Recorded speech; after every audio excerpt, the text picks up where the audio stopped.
Was low. Paxton Brooks to hold.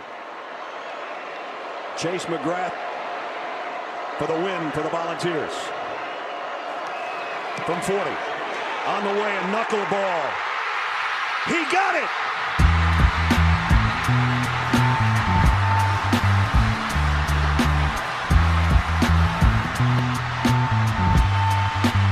And here they come.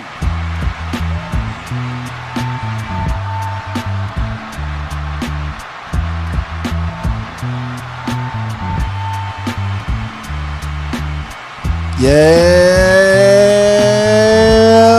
boy, it's the, the rec room. I say the what? The rec room. Ha ha. That's right, man. You know what time it is, boy. We back in the building again.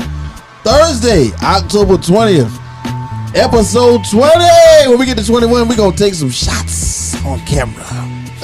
Who down with that? 21. Hey, man, you know what's up, man? It's your boy YaBoyKWhit. We back in the building. The Honeycomb Hideout. Your baby mama just had to ride out, man.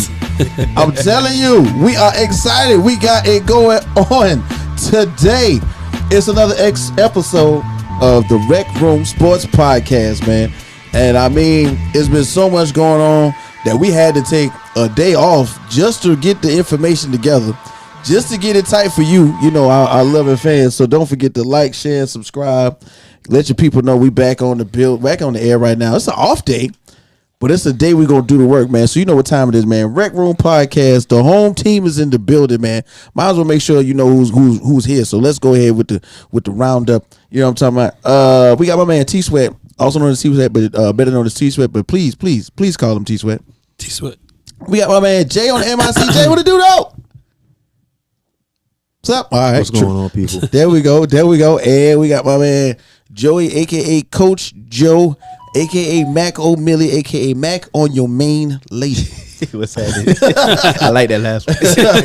All right, man. You know me, man. It's your boy YaBoyKWhit, man. Your mama's #1 draft pick, a.k.a. Hustle Westbrook. All right. I honestly forgot to fold the laundry before I left, but I did use the fabric softener. It smells downy fresh. And that lasts for about like 7 to 10 days. That's what I read on the bottle. And you left a little money on the dresser for Thirsty Thursdays. Honestly, yeah, yo, for real. We missed Taco Tuesday, so we are definitely here. And don't forget, today's episode is sponsored by our main sponsor, Bam! Cracking Iced Tea. What it do though, man? My peoples.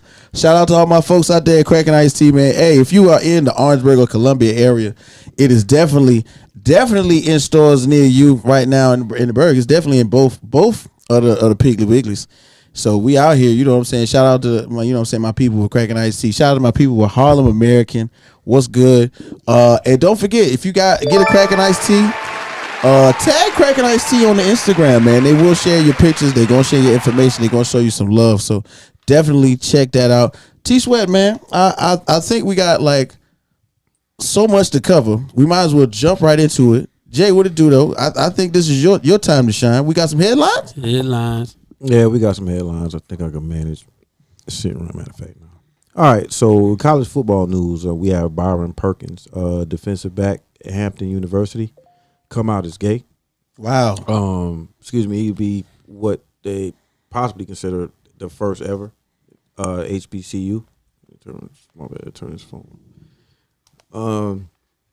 So possibly being the first. Basically, Perkins said the decision to come out was about making a change and stop running away from himself. Quote unquote. He had 16 tackles and 1 interception. Basically during the season, he plays for Hampton. I don't know if I actually clarified that. But 16 tackles, 1 interception this season for the 4-2 Pirates.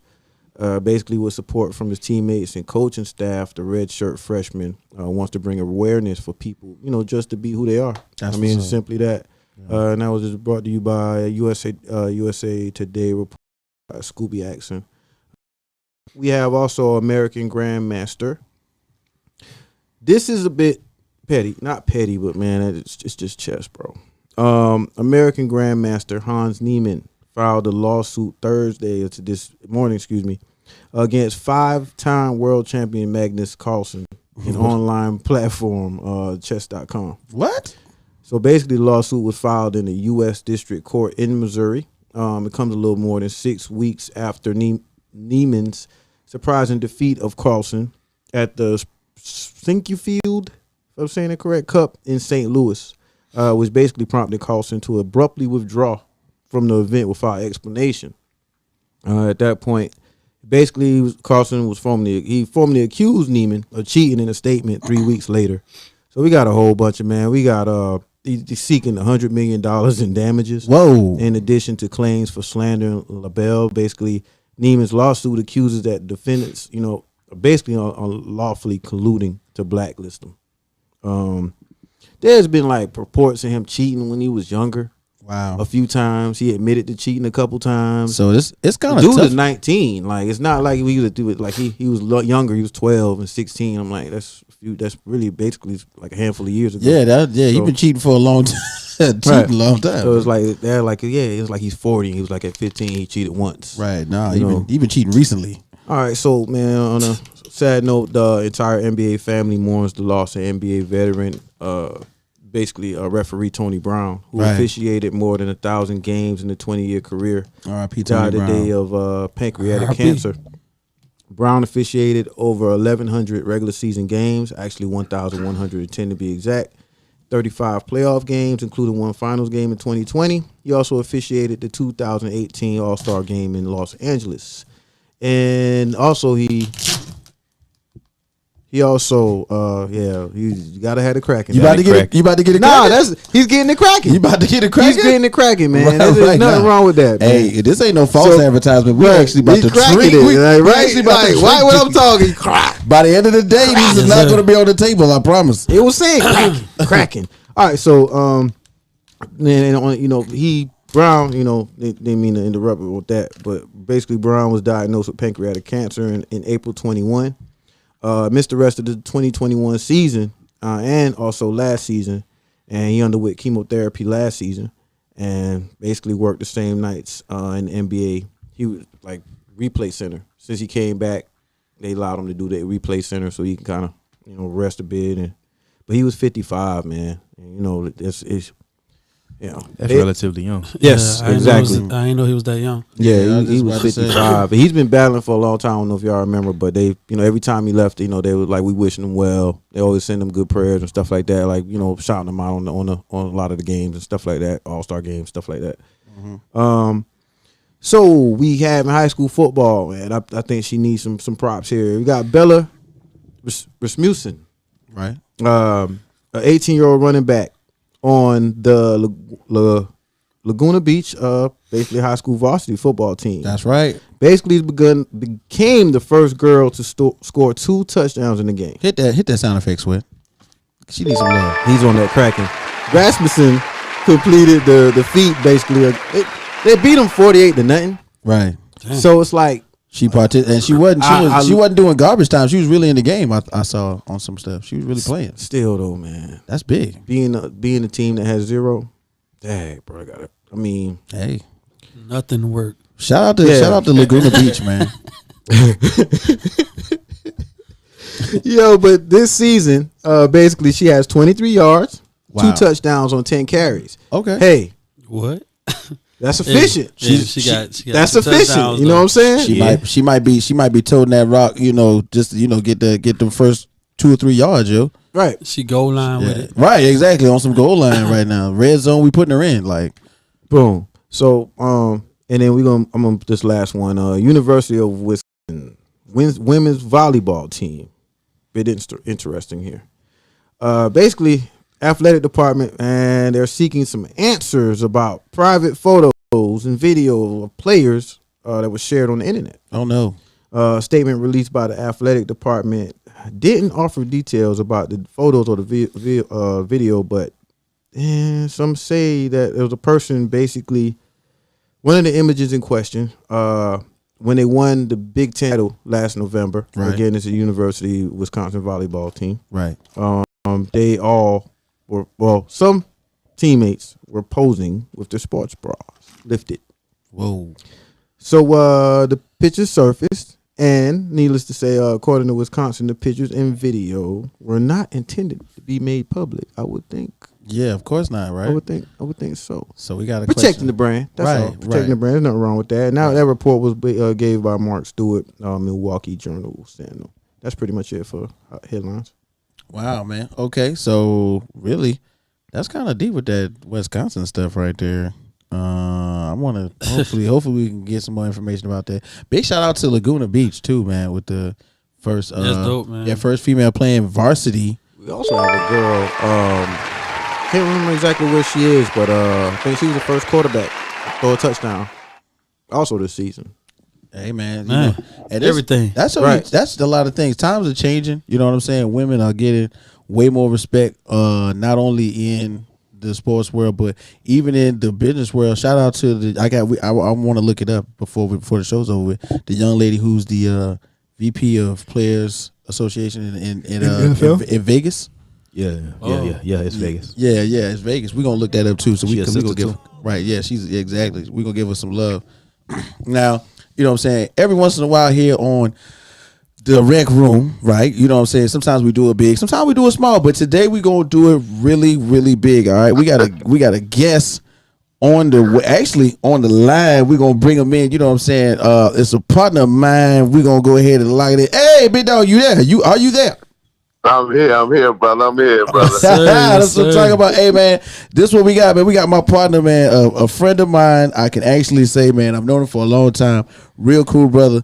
I got Mr. Kendrick Lewis from the South Carolina State Department of Athletics on the line, man. How's it going, bro? Man, it's going, man. I tell you, with back-to-back big weeks we had, man. Right. Homecoming for sure. Mm-hmm. Yes, sir. And another big week this weekend. I mean, it's like do or die for us this weekend. It's like number one against number two. Oh man, listen, man. We gonna get into that. So I gotta big you up real quick, okay? I gotta big you up.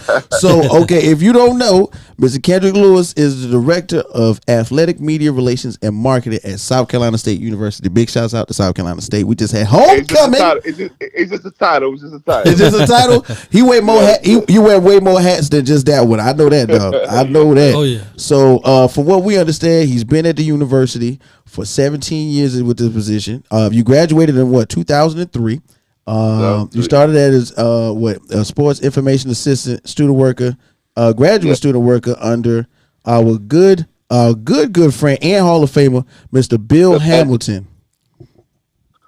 My mentor, the legend, Bill Hamilton, right, Hall of Famer. Right. And if you know anything about Bulldog football, you gotta know Mr. Bill Hamilton. Okay. Yes, sir. So straight up, man, you know, we just got finished having like a homecoming weekend. You know what I'm saying? Big ups to the South Carolina State football team and Coach Pugh. Tell us a little bit about the part you played in, you know, putting the week together, because I know it was a hectic week for you. And then tell us a little bit what happened over the weekend for the Bulldogs, bro. You know, I think that when sometimes people look at the fact that we sit and watch the football game, it's nothing like that. It's like a whole production. It's like a whole it's crazy. So what we do like the whole week, we don't get to enjoy the game and the homecoming festivities like everybody think we do. We don't do that. We got to make sure that everything you see on game day is put together, like down to the parking, down to the credentials, down to the what you see on the scoreboard, that everything runs smoothly, security. So, you know, it takes a team of us. It's about 20 of us, you know, down to the janitors, down to who cleans the bathrooms, right? Concessions, tickets. It's a whole production. It's a team of. It's just crazy, but from my perspective, I have to make sure that the media is credentialed. Mm-hmm.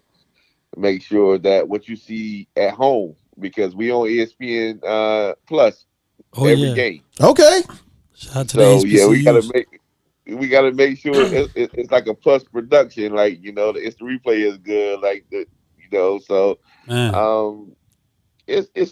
we start on a Sunday after the prior game. Right. We start on a Sunday and we prepare for the next game. Right. It's like it's a real team. Right. It's a real team.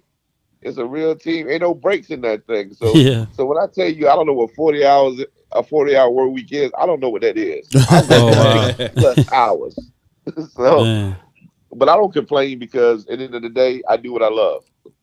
When I wake up every day, it's not a job for me. It's like it's a pleasure, and I'm blessed to do what I do. That's number And one. like it's just when you wake up, you smile, you serving your university, you serving your student athletes. You know, you giving them the best of you. So it's like it's crazy. But when you see they say it was like 15, 16,000 inside. Man, It was. I promise you, it was 30 outside. I was just about to tell you, brother. I was a in lot. the crowd outside, man, and this was. I love the fan support. In sure. all honesty, and Yes. I got an old head who got the season parking pass. Big shout out to my cousin Sheldon Sistrunk. He pulled up late, man, because he had some other things to do. But he said, "Man, I ain't never seen this many people in about 20 years." I said, "Man, It was looking like It's 90s, crazy. early 2000s. And I tell anybody, I said, if you ain't never seen a real homecoming, come to South Carolina State. Now we get down now. that was definitely a real homecoming The this youngest past to the weekend, old, right? for Yeah, sure. old heads, youngest. It was a little bit of everybody out there this past weekend. Every type man. of grilled meat was on the grill. Oh man, I'm telling you, left to right, all walks of life, all walks of life was out there cooking no and having a doubt. good time, man. And nothing crazy happened. Oh yeah, that's the part I love the most. You could feel like everybody was on good terms, like when you was walking Yes. Most around and definitely. stuff. It felt right. Most It was well organized. We thank y'all for giving us a great experience for homecoming. Man, for sure. most definitely, man. So thank you for putting in that work for us, man, for real.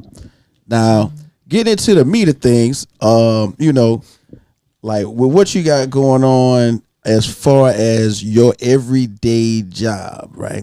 You get to see a lot of other perspectives that a lot of people don't. Right. So like right now with like a lot of eyes being put on HBCU football, you know, people like Coach Prime in the swag. Right. You know what I'm saying? We got my man down there at Grambling. Coach Hugh Hugh Jackson. Hugh Jackson is down there at Grambling. You know what I'm saying? We got Eddie George at Tennessee State. And we can't leave out Buddy Pugh because that's a staple. You know, he's a Hall of Famer. He's a legend. Yeah, shout out to Buddy Pugh. Man. Following right behind the legendary Willie Jeffries. You know what I'm saying? No doubt. Right. Oh, yeah. It's like so like this year and like for real, this year and put it into perspective like how it feels with all of these kind of like these eyes being on HBCU football and what kind of effect is it having on just like the field of play in general, especially with the players. You know what I mean? Well, no doubt. I give a shout to Coach Prime because what he's done for HBCU football has been, words can't even express. He is who he is. He's Coach Prime. So I mean, but the attention he's brought in the spotlight he's put on HBCU football because we matter too. You know what I'm saying? It's not all about the Big 10, the Big 12, and the Elite 8, whatever, because we matter too. Right. So you got to give a shout out to Coach Prime on that aspect. But I think that you're not gonna get no better football than HBCU football, regardless across the country. I mean, we got the traditions. Come on, let's be real. Right. We put them in the NFL. We got 7 active Bulldogs right now in the NFL. And they was on the yard too. I ain't gonna tell them that I seen them, but I seen Shaq. I seen Cold Breath. Shout out to Cold Breath. We and him had a class together. Okay. You know what I'm saying? Yeah, man. I seen him out there this weekend too.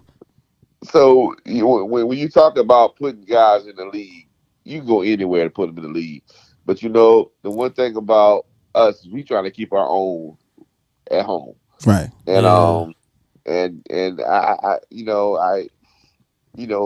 coming off of I've been at the university 17 years. I worked for Coach Jeffries as a student, but I've been a part of the Buddy Pugh era for definitely my whole career. Mm-hmm. And I've never there was never a better cap on my career was when we beat Jackson in the Celebration Bowl. Oh yeah, that was beautiful. Yes, because nobody gave us a chance. Now, I'm not knocking Jackson. Jackson is a great program, a great team. Right. Should do as a quarterback. Mm-hmm. But to be in the atmosphere that everybody said we didn't belong there, 6-5. Man, they say we wasn't supposed to be there, and then we shut it down too. Yeah. So we did. We fed off that energy because if you notice one thing about South Carolina State is we don't talk. Right. We don't talk. We don't go back and forth with nobody Mhm. until it gets on the field on Saturday. There you go. So Dope. you say what you're gonna say. You do what you're gonna do in the media because we don't do that media type stuff. This, and I say this right. This is only my second podcast in 17 years that I've actually done. So shout out to you guys. Oh, wow. You guys are like glad to come on. We definitely appreciate that. We And, definitely appreciate that. But we know South Carolina State don't talk because you know what? Because we're not gonna say who's swag because we are BS. There you go. I mean, the numbers speak for itself. But Coach Pugh is a modest type guy. He don't like to get in that hoopla. Mm-hmm. Anything like that because he believes his kids are good kids, Right. and we do the right thing. But but to be there that whole week, and I pray we get back so you guys can follow us for a whole week and see how we get down. Yeah. It was amazing because nobody gave us a chance. Nobody thought we'd be around the second quarter, Right. and when things started rolling, and the center started clicking, And they got rolling. and the real South Carolina State showed up, Man.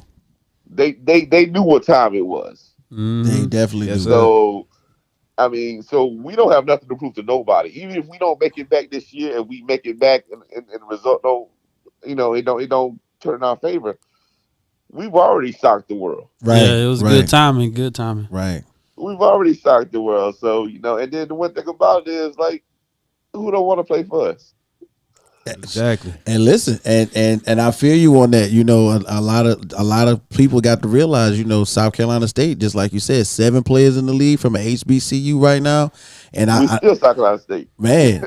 And a host of Hall of Famers in the NFL. A fun fact: South Carolina State has the most Hall of Famers from the state of South Carolina in the NFL. And you compete, with universities like Clemson, who's recently been a powerhouse. University of South Carolina. That's a big fact. Yeah. Just the tradition that the university has in football is world renowned. And we have a motto too. We got a motto that said, I don't want to misquote us, but it's like, where legends are built and champions are made. Man. Yes, sir. I like that one. I like that one. You know what I'm saying? Claps. And we have that. We're proven winners. So we don't have to prove nothing to nobody. Everybody's trying to catch up to where we are. Yeah, you're right. You're right. The Clemsons, the USCs, the Coastal Carolinas, they behind us right now. They got the glamour, but we got them on that field. There you go. Grass. There you go. Yeah. And we recently had the defensive back, the Body RANT, went in the 4th round to my LA Rams. I'm an LA Rams fan. Yes. Yeah. We picked him up. I was ecstatic about that pick. Joe texts everybody during the middle of the draft in the middle of the night, and we had to know that the Kobe got picked up. Stand up. Yes, sir. So then you guys, if you come to the game, he'll be here Saturday. okay. Oh, that's dope. What's up. That's what's up. Yeah, they are on bye week, so yeah, that makes sense. Perfect. So Joe, you got a question for him, right? Yes. To piggyback on the Celebration Bowl victory, 31-10. I was in the building. The atmosphere was electric. I must say, the Mercedes-Benz Stadium was packed out. It was a lot of Jackson State fans there. They were talking a lot of noise. By halftime, it was crickets in there, though. I mean, so many crickets. Just the play calling, the defensive play calling by Jonathan Saxon, the defensive coordinator for South Carolina State, was great. The game plan was great. I really felt like South Carolina State was the most physical team. Like, they imposed their will, and it kind of took over the game. The receiver, number one, had a couple of big plays, and I just like the way that Coach Pugh called the game. Big play on 4th, and it was 4th and long. Yeah. He tried to punt her out, and then he came back, called a timeout, and went for it and got it. Right. And that kind of really took the life out of Jackson State. Right. Big game coming up this week. You guys got North Carolina Central. Yes. So definitely need to come out and support. It's a big game for the MEAC. We definitely need to support. But piggybacking off of that, do you think that the victory in the Celebration Bowl has helped bring to the university athletically and also attendance with students at the university? Yeah. Oh, that's a good question, Joe. Definitely, definitely, no doubt. I think when you look at the we had about 3 million viewers on ABC. The only bowl game on that day. Wow. Yeah. And we shocked the world. Like, we weren't even supposed to be there. And a little South Carolina State beat David Goliath, beat Goliath. You know what I'm saying? Right. So yeah, attendance like went up.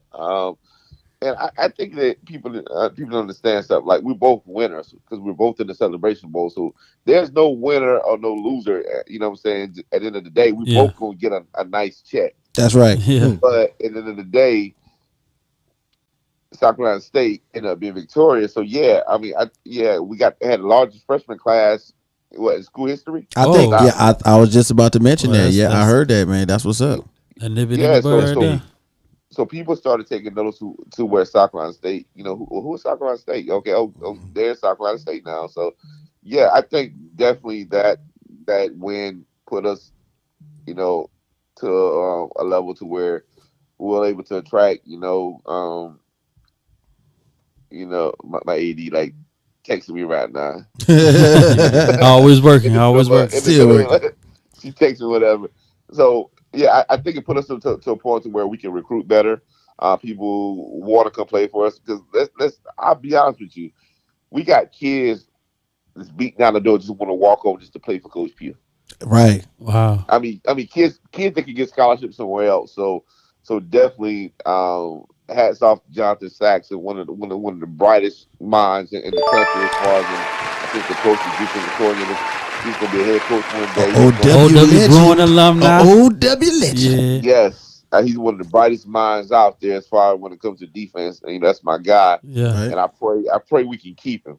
But he's one of the ones that just he knows how to adjust right to certain situations. Perfect.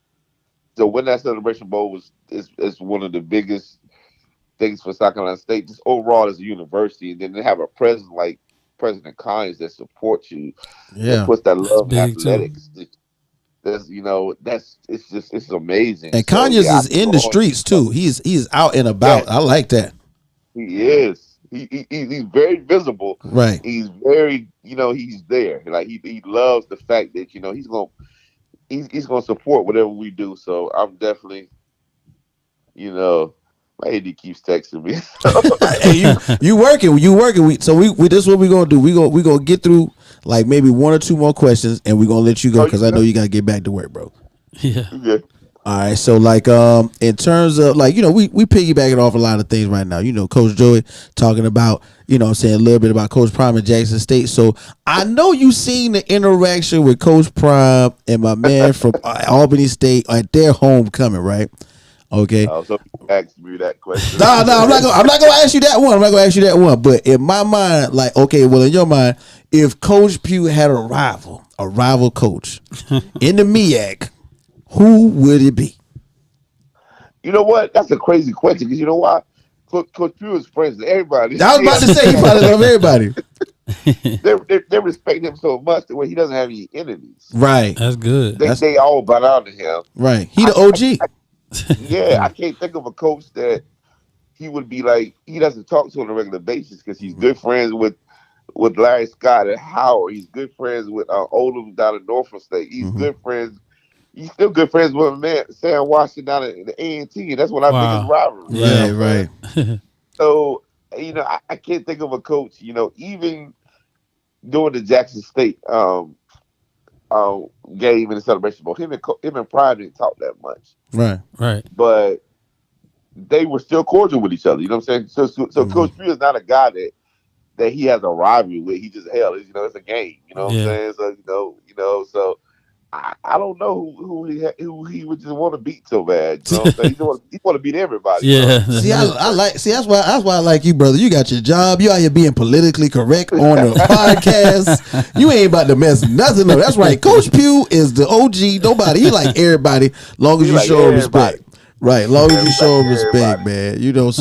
So check this out, man. Last but not least, man, I want to tell you thank you for coming on the podcast, being a guest with us. We know you got a full slate right now with this week coming up with the game with North Carolina Central. Tell the people again one more time what time the game is and where they can catch us at. Because it's gonna be broadcasted this weekend. It's gonna be broadcast on ESPN3. Hey, Okay. Game is 1:30. LFC Dawson, Will Jeffries Field. Come out and support the Bulldogs. Home team. It's the battle of number one in the MEAC. Whoever wins this game definitely is gonna in be first number place one. for the Celebration Bowl. So we definitely need your support. Come out at the Bulldogs. that's what's up. That's what's up. And I ain't gonna lie now. I'm one of them cats. You know, when I'm kicking it with my pops and they got like the Chubb Rock show on like 93.7. Big shout out to 93.7. That dude be doing all of that HBCU football talk. He be like, South Carolina State's coming up on the back end. I'm like, wait a minute, dog. We coming up right now. So you'll definitely come out, show your support for South Carolina State this weekend. Oliver C. Dawson Stadium. If not, make sure the views is up. We tweeting it. We putting it all across social media. Right. We gonna show a bunch of love because I mean, even now you ain't got no excuse. You can't make it to the game. You got a phone. You can see. You got a tablet. Stream it. You streaming it. You know what I'm saying? So Right. hey man, Kendrick dog. Hey, I appreciate you. We appreciate you. You know what I mean? Anytime you need us, you know what I'm saying. My man Jay come down there and write in the stat book. Don't think he won't. Hey, come on. Look, I'll take all the help I can get. So hey, invite me back anytime. I'm definitely. Oh yeah, anytime you want to pull up on us, we're Hey, listen, it's a couple more home games. You want to come through? You got it, man. All you gotta do is let us know, man. I appreciate you. All right, you have a good one. All right, man. Take it easy. Okay. Hey, man, that was our guest, man. Kendrick Lewis from South Carolina State University, man. Oh, man. That was amazing. That was dope. That was dope, man. Yeah. Celebration Bowl. Celebration Bowl. We trying to get on right now. The Hall of Fame game this weekend. Make sure, once again, you support the Bulldogs of South Carolina State, man. You know, the home team got to get some love out there, man. That's what we got to do. So don't forget, like, share, subscribe, baby, because it's still Rec Room in the building. Oh, man. Nah, we didn't. How we follow that up? Ah, yeah, right? All right. NCAA. That's the end of the show right there. Now we going to talk that NCAA talk, man. Jay, what it do, though? College football. Let's do it. All right, y'all. I don't know if y'all heard yet. It's kind of fresh. College football playoff management committee is still undecided about when the playoff will expand to 12 teams. But basically encouraged it can still happen. About to get cracking. Hold on. Basically, it can still happen as soon as 2024. The college football playoff. Every time I see CFP, I'll be like, "What's that?" You know what I'm saying? Because I'm not used to it. Yeah. Right. CFP basically executive director Bill Hancock basically said that we looking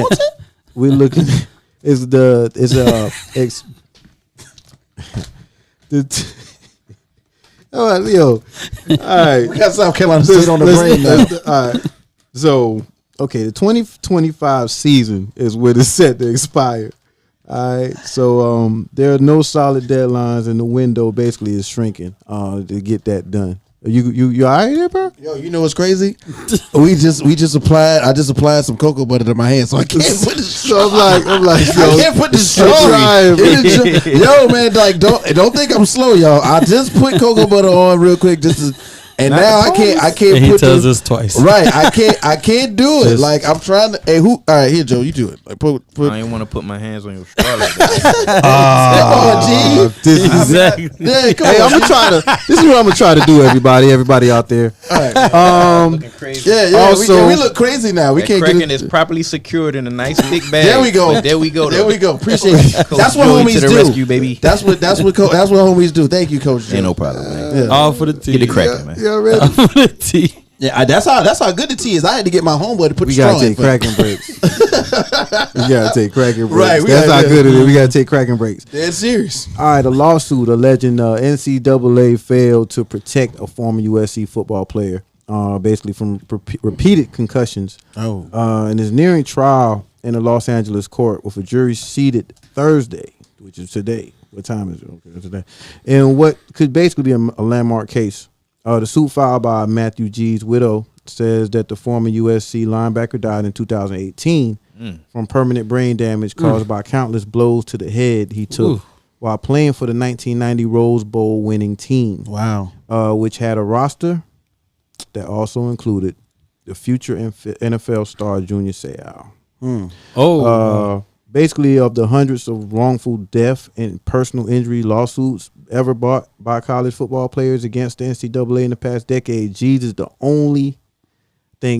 second to head toward trial and could be the first to reach an actual jury. Wow. Like I said, also, Alabama, speaking of investigating in courts, is investigating after a video on social media appeared to show wide receiver Jermaine Burton of just striking a female fan who rushed the field following Tennessee's 52-49 win over the Crimson Tide on Sunday. Wow. Saturday, sorry, at Neyland Stadium.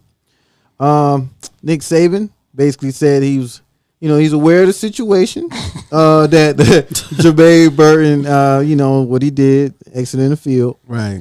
He said they were currently working to gather more information. Nick Saban just too cool up there with that Coca-Cola bottle by his podium every time he talk, man.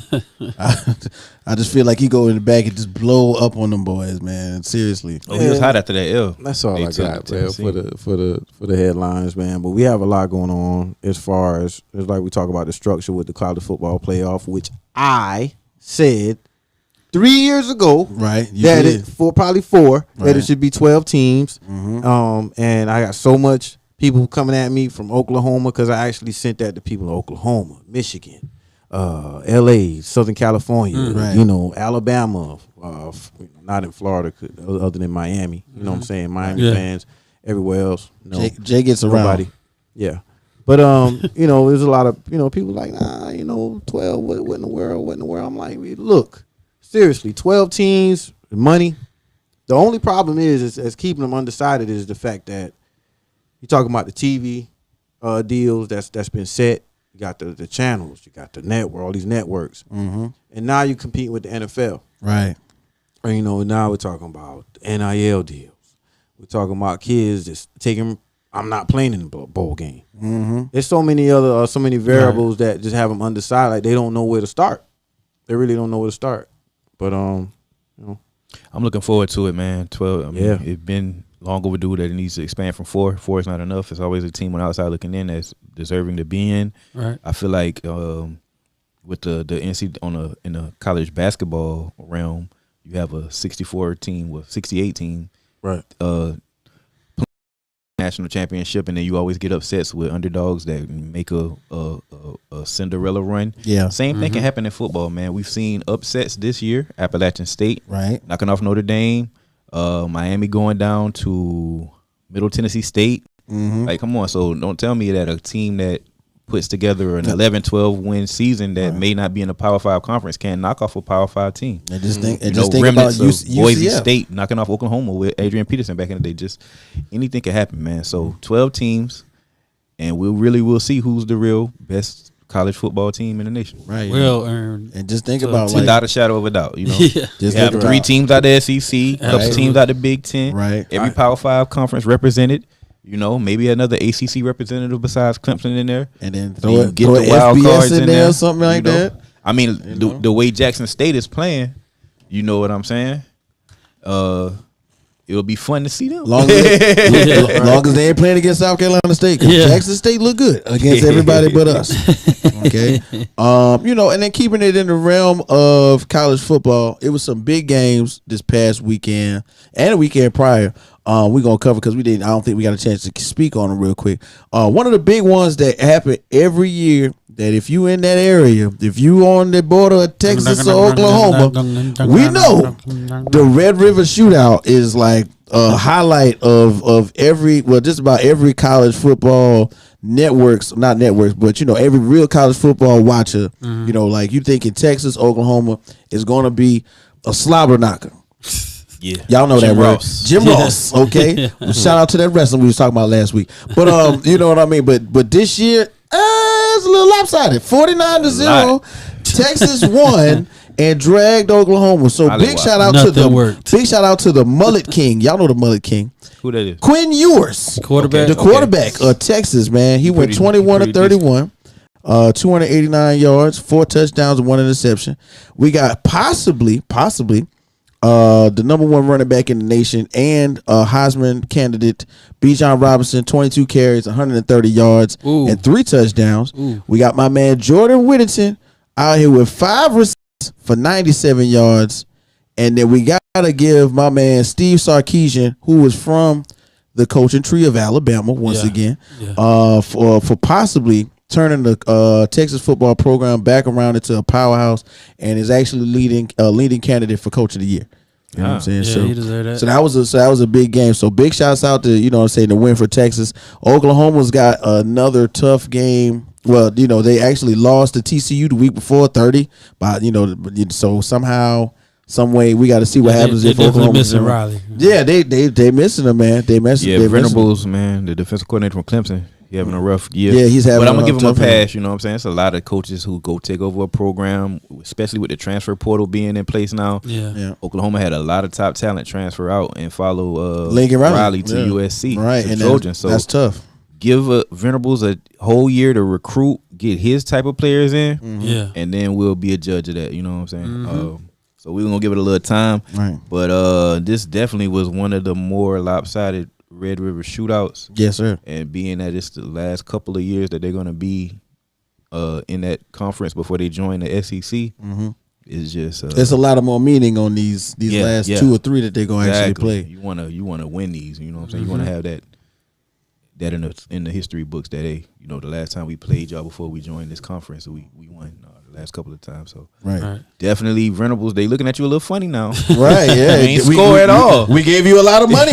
Nothing worked. But so hopefully you can turn that around. But like you say, Joey, he's a defensive coach. So we really got to look at who his offensive coordinators is, and then at the same time, just like you say, let's keep it real, man. He has 17 players transfer out to go to USC, man. That's starters. a tough. Starters, key depth players. You know what I'm saying? So that's crazy. And then let's talk about, you know what I'm saying, the headline of the college football weekend, man. We're gonna talk about Alabama versus Tennessee. Once again, a barn burner. Big hooker. All right. So let's talk about that right quick, man. Alabama, number one, technically in some people's eyes in the nation, or they was. You know what I'm saying? Went coming down into the week 49 to 52. All right. So Alabama's quarterback Bryce Young went 35 of 52 for 455 yards and 2 touchdowns. Tennessee's Hendon Hooker, shout out to him. He's also a Heisman candidate. Went 21 to 30, 385 yards, 5 touchdowns, and 1 interception. Now, when we talk about rushing, you know, normally we think about Alabama. You know what I'm saying? So big shout out to Jammer Gibbs with 24 carries for 103 yards and 3 rushing touchdowns. Tennessee, right? We got 12 carries, 103 yards, and 3 touchdowns. Then we got Alabama's leading receiver, Chris Latu. All right, 6 receptions and 90 yards and 1 touchdown. And Chris Latu is the leading tight end. You know what I'm saying? Also up top for the Biletnikoff Award. Big shouts out to him.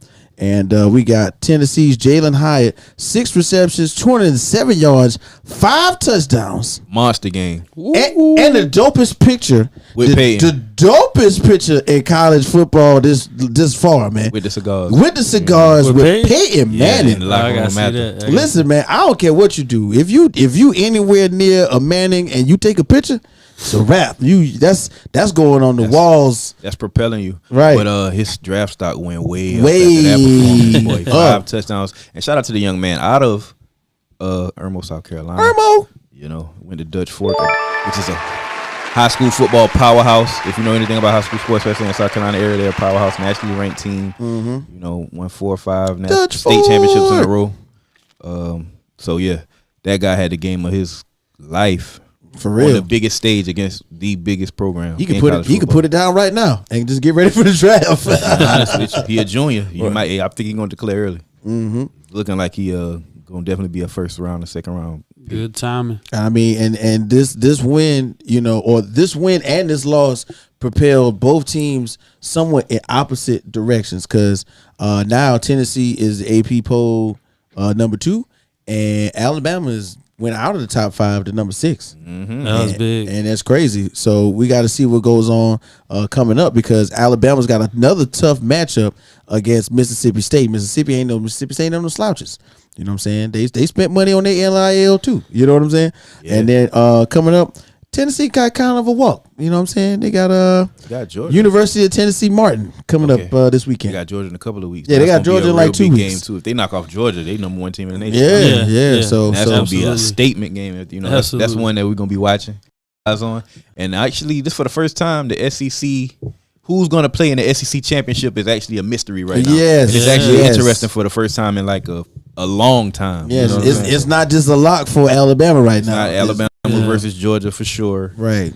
You got there's some question marks out there. And I think honestly, every few years there's a lot of parity, and in the college football world, I think this is one. We seeing that that Georgia took a big hit as far as personnel wise with as many drafted players as they had. Yeah. But we see how they kind of recovered. They reloaded, almost like how Clemson did 2 and 3 years ago when Clemson's players went, top 20, top 25, and then they somewhat reloaded and then came right back. So I'm looking forward to seeing, what teams like Tennessee, Georgia, right now, and then what I'm saying, we can't leave out your boys, Joey. Oh yeah, them Buckeyes coming because the Buckeyes Buckeyes got some players that's gonna be right up there up top, man. How you feel about y'all last weekend actually? We was on a bye actually. Oh, that's right. Yeah, we was on a bye, but getting healthy, just watching other teams around the nation play some good college football. Got a couple of teams out of the Big Ten that's in the top 10. You got Michigan right there. That game's gonna be coming up soon. Big game. We talk about a lot of rivalries. That's a rivalry. State. I think we got Penn State coming up soon, very soon, and they're like number 10. So look, we got some couple of colossal games that's going to determine the trajectory of who wins the Big Ten this year. We can't slouch up. So we got business to take care of.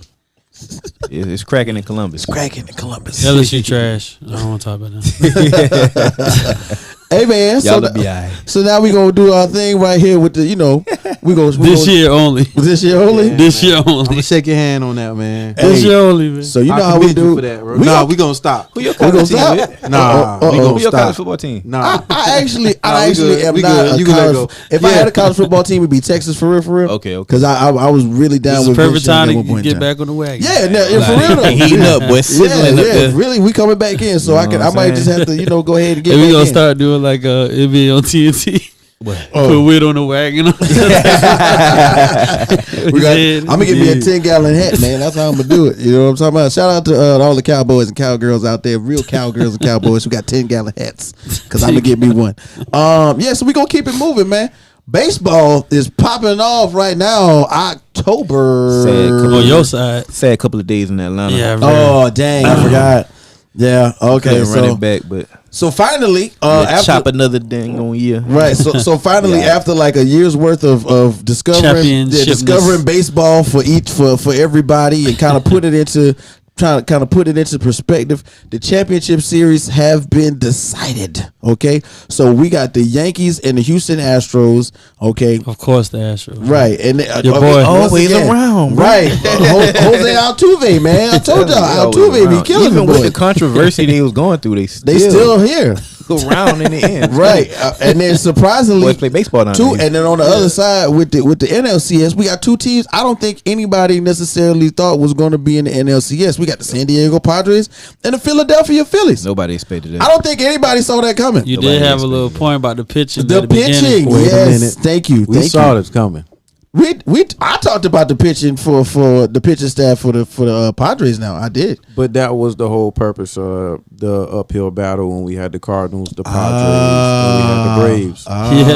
Because those are three teams that basically in the Padres. But I told you I did not want to see the Padres. Well, we not, but I did not want to see the Padres because they're gonna get hot. Same thing for the Phillies. Just didn't know when Harper was coming back. And when and Harper's like the hottest bat in the postseason. And when you say he's coming back, it was like he's not coming back to get some rehab and he coming back home. He coming back to play. They're going to win it. It might be his time.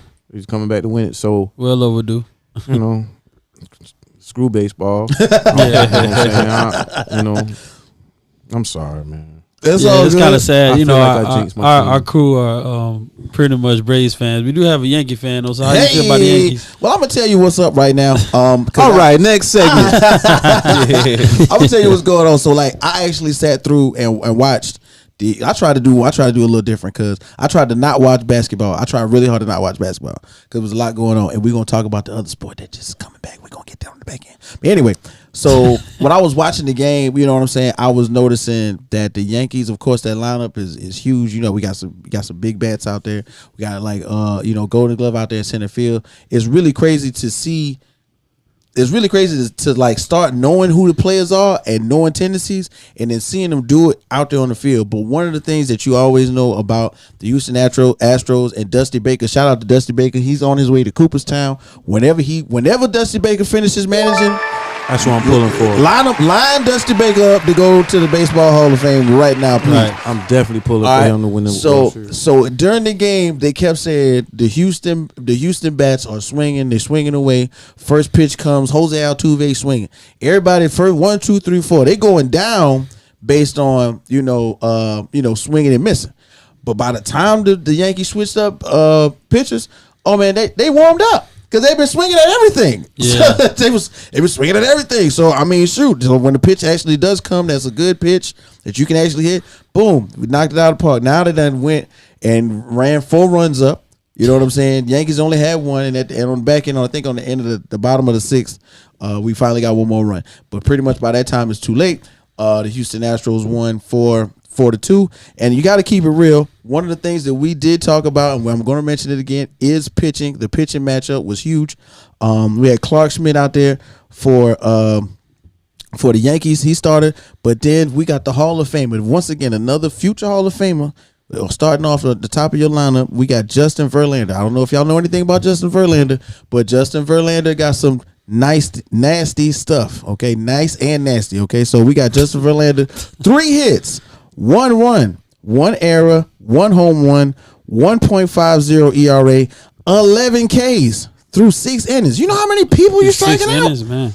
You know how many people I'm striking out in 6 innings? Yeah. A lot. So when you got that kind of dynamic at the top of your lineup for a baseball game, it's crazy.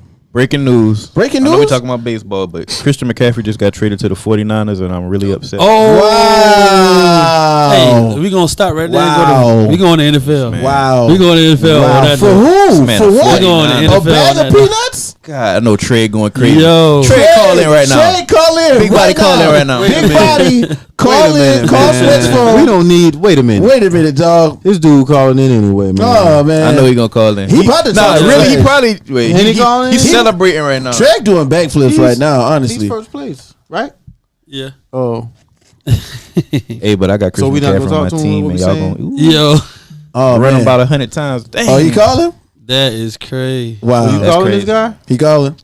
Oh man, I think we got to, bro. Listen, man. Why is this guy? Why is he not calling in? I wanted big body with a 2-man. Hey, if you a 49ers fan and you got never mind, man. We gonna call you. We calling the resident 49er fan. We gonna get back to the football. Yeah, I ain't want to talk about it. We got Tristan McCaffrey. Yeah, Yo. Hey, he gonna be hurt by about 2 weeks. Oh wow. Not wish injury on him, but I'm just saying. Hey, guess what? What? You can say the fuck you want to say. Hey, we live, man. This is a children way. Children watch this. Y'all gonna have to respect me. You know what? From here on out, I ain't got no conversation for y'all punk niggas. Hey, bang the line on me. Bang the line on him. Since you don't come, we bang the line on you. You don't call it. We give you a platform. Rec Room Sports is coming to talk experts. Our backstage people said we had to hang up on our man. Our producers hung up the algorithm. Yeah, right. Our producers hung up the line on Trig. Big shouts out to Big Body. We know he's excited. Let's run through some of these football games. That was week 6. Okay, well, yeah, okay. What was it? Last thing, baseball. Yeah, we don't. Talking that talk. Going on. So listen. So what we doing? We got a lot of games going on that just happened. Of course, everybody got their own favorite. But check this out, man. We got week 6 crazy, right? Okay, so we got the Bears and the Commanders. My dog Jay. What happened with the Bears? That was a very exciting game. That was for real though. 12-7. I mean, it was it was high flying. Yeah. You know. For real. First of all, before I get started, we do not condone and agree with the views of one said Big Body here on Rec Room. He was very excited. He was really animated. Like running back I thought he was. Yeah. Y'all gonna respect me. y'all N-words. Yeah. Dang. And the word before that. We got the beeps ready. Yeah. We posted that one on YouTube. Right, baby. we gonna The hang beeps that up. already. Right. Yeah, so you got beef. No more impromptu big body phone. Got beef for real?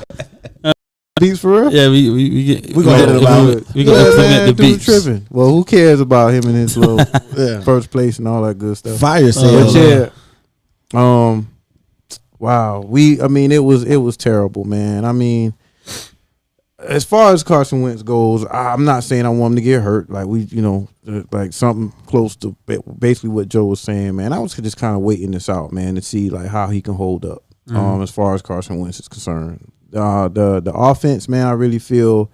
I don't know. I think our offensive line is regressing. From Sheriff being gone, that y'all have now. On and on. This dude's texting me, man. The biggest body's texting you? Yeah. So it's as far as a 12-7, it was 12-7. That was the score? Yeah, that was 12-7. Yeah, 12-7. Jesus.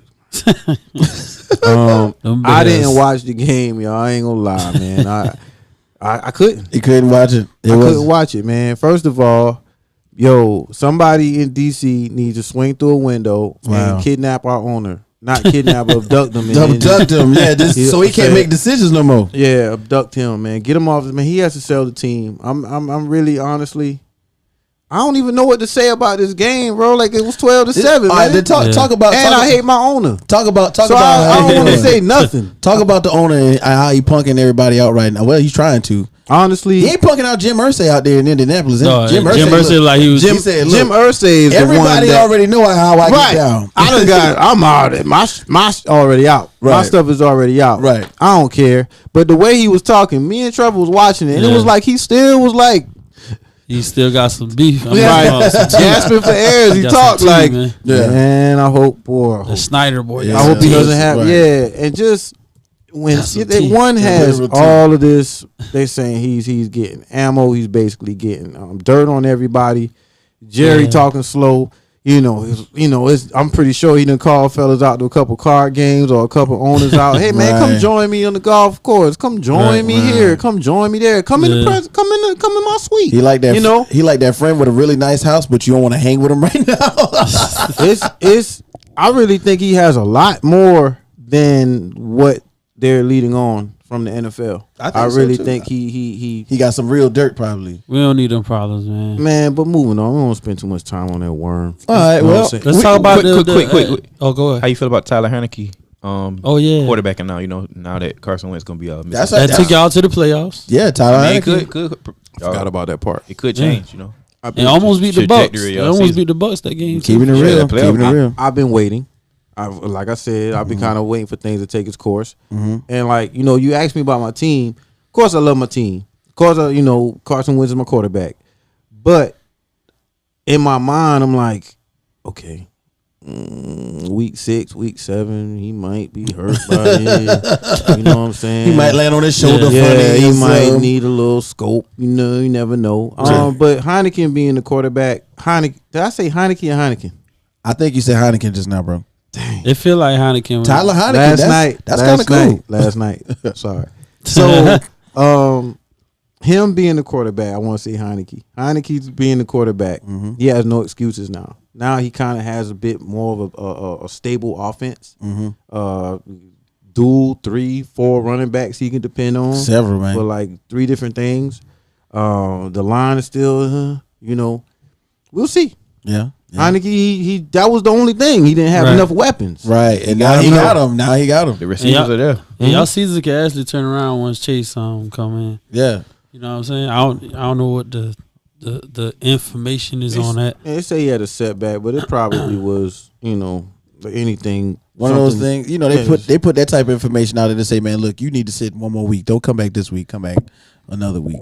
Almost like how they doing with Dak. But we're gonna keep it going. What we got next? We got the Ravens and the Giants, 20-24. That was actually a really good game. Shout out to the Giants. Man. The Giants keep surprising week in, week out. Every week the Giants keep on putting on for the city. 5-1 right now. Man. Hey, they'll be 5-2 on Sunday. Listen, they playing for their coach right now. That's all I'm gonna say. Their coach has got them believing. Don't stop believing. He definitely running away with head coach of the year. Definitely. Yeah. He running away with that, man, with a bunch of injuries to their receiving core. Galladay hurt.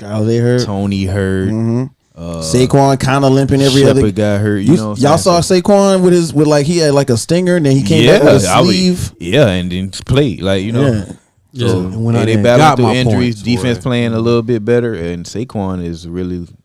It's really showing that MVP caliber running back stuff that we were seeing 2 years ago. Comeback player of the year. Maybe comeback player of the year. You might be right. Winner. Hey, next game up, we got my man T Sweat. Also known as T Sweat. Want to call him T Sweat? We had it in our palm of our hands, and on a 3rd and long, Lawrence didn't. Yes, we did. On the 3rd and long, Shaq Griffin let this guy just do a fade route. He just act like he wasn't supposed to be on defense, and they just won the game like that. It was crazy. Mm-hmm. But I don't want to talk about that, and I don't want to talk about the Patriots or Browns either. Okay, so we all agree. No, let's talk about that real quick. Okay, talk about Patriots and Browns. 3rd game. Bailey Zappi. Oh, some good football. Right. 3rd string. Zappi out. 7th round draft pick. Fantasy. Buddy is doing numbers. You messed me up with playing a good game, and with the Devin Harris injury, Ramondre Stevenson stepped right in, got the bulk load of the carries, got a workload, and definitely went off. Browns struggling a little bit right now, but the Patriots, they notoriously gonna take away whatever you like to do the most, who is your best player. They take that away, and they definitely took the run game away, took Nick Chubb away, and Jacoby was making mistake after mistake a little bit against that defense. They feel like Deshaun Watson coming up, weathering the storm of Mac Jones, the starting quarterback, being hurt, and Bailey Zappi coming in and being 3-0. Now it's low key a kind of quarterback controversy right now. Do you let Mac Jones come back and play against Chicago Monday Night Football, or do you keep riding the hot hand and Bailey Zappi? Now this is what I saw on several podcasts. The idea is Belichick is not a fool. Yeah. Did he purposely draft Bailey Zappi because they are technically the same quarterback? Like when you put them up, next to each other, the numbers wise, and then even their combine numbers and all of that, they're basically the same quarterback. And that university, I think it was not University of Kentucky. Is it University of Kentucky? It's somewhere else. I'm gonna fact check where Bailey Zappi went at, but Bailey Zappi went out 4,000 yards, like I think it was like 35 touchdowns, 2 interceptions that his senior year. Like he ain't no slouch. Although we are just now coming into getting to know who he is. He been playing and balling where he came from, and technically, I think the whole point was the premise of the idea was Belichick pretty much drafted the same player consecutively. Mac Jones here and then Bailey Zappi here. And so like I honestly see just like Joe say, are we gonna keep, riding the hot hand in Bailey Zappi, or we gonna put Mac Jones back in, man? But we're gonna keep it moving. What we got next? We got the Saints and the Bengals, man. The Bengals 30-26. Chase showed out. Listen here, man. Chase. It's a Tiger thing. I don't know what it is. It actually was the New Orleans thing. Yeah, because if you saw the preseason, I mean not the preseason, but the pregame show. My man Joe Brr, he showed up with the LSU. You know what I'm saying? He showed up with the LSU. One more time. Yeah, Joe Brr. You know what I'm saying? He showed up with the old school LSU #1 jersey on, ready to go.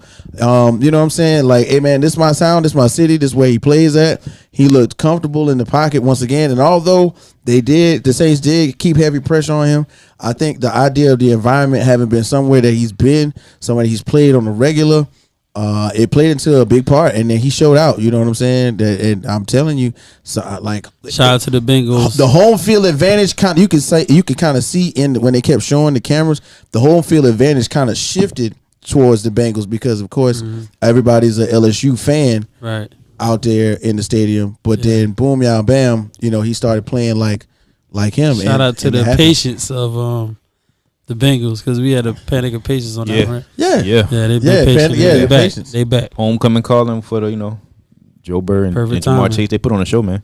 Yeah. Chase had a couple big plays, a couple nice touchdowns. Mm-hmm. Shout out to the Steel Curtain though, with the win against the Bucks. Surprise of the week. Yeah. Now I'm gonna talk about my dogs for a little bit, because you know what I'm saying, 20-18. I know y'all are thinking, man, that's a trash game, but let me tell you something. When you get a W against the GOAT Tom Brady. I don't care how you get the W. And y'all was home. Right, and we was home. I don't care how you get the W.